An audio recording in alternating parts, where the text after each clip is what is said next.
काँग्रेस प्रवक्ते हनुमंत पवारांच्या हल्ल्याच्या निषेधार्थ काँग्रेसचे भाजप विरोधात निदर्शने.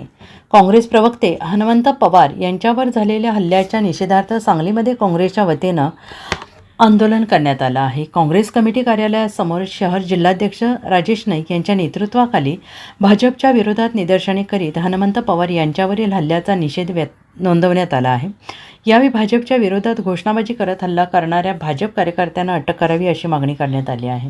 पुणे इथं हनुमंत पवार यांच्यावर जो भाजपच्या कार्यकर्त्यांनी हल्ला केला त्याचा आम्ही सर्वप्रथम काँग्रेस पक्षाच्या वतीनं काँग्रेसच्या सर्व नगरसेवक काँग्रेस प्रेमीच्या वतीने निषेध व्यक्त करतो.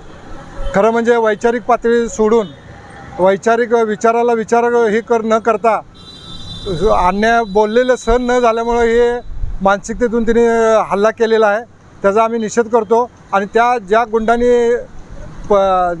हल्ला केला आहे त्यांना अटक व्हावी आणि पोलिसांनी त्यांच्यावर कारवाई करावी ही आमचे काँग्रेस पक्षाच्या वतीने मागणी आहे.